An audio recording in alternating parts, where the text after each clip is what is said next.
my name is Chico Rodriguez Raskey from Ludington, Michigan.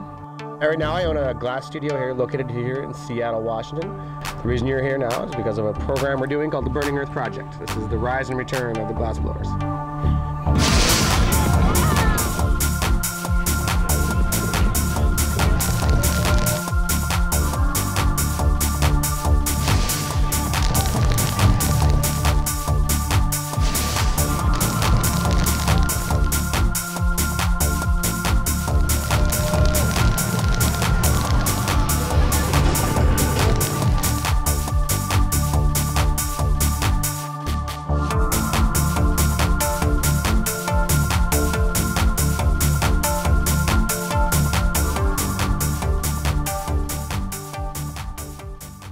I actually met Larry Harvey at an opening. I put a chandelier in a club in San Francisco called the Hush Hush.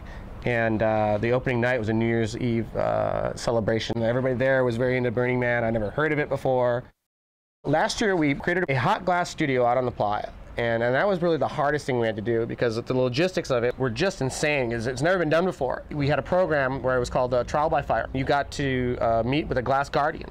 And the guardian asked you, what would you sacrifice to come out here? You'd have to write down your sacrifice on a piece of paper. And you'd actually go and make a Burning Man medallion that had a trial by fire and had a Burning Man holding a blowpipe. And when you came back the next day, you'd actually get to burn your sacrifice in the furnace. It was a very moving moment for a lot of people. They were very, very touched by it.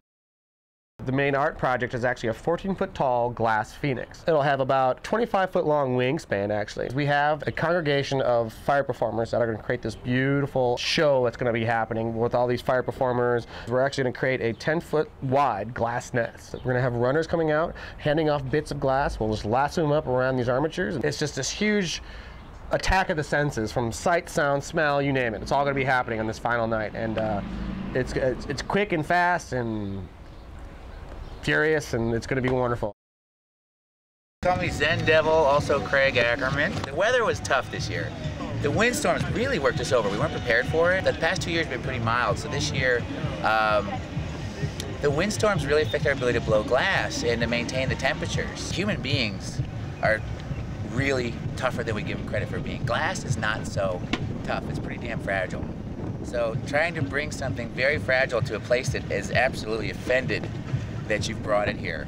Thank God we had tough individuals that can stick with it and play it through. It's been amazing. Everyone says this is the coolest thing they've seen because it's actually seeing people make stuff.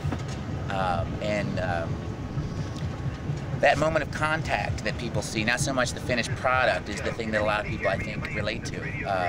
People can see, just huge pieces of work and they can appreciate it.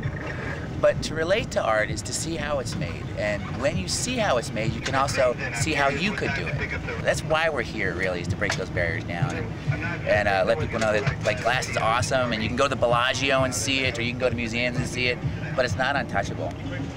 When they're blowing glass at night and I'm there and we're taking care of the equipment and people are coming up to us crying and saying, thank you, I've never seen that. This is the world's biggest party, but the best feeling I've had out here is when people do that. It makes me feel worthwhile. No matter how drag-ass tired we are through the day, hiding out from the heat, drinking whiskey because we think it'll rehydrate us, because we're geniuses. When you come out here at night and the crowds are here and people are seeing it, the energy is something you'll never feel anywhere else. And there's a lot out here, but that's why I come back. It's just the interaction. It's unbelievable. It's all what's inside of you. And the best part is when you get to the inside and people become unbelievably beautiful.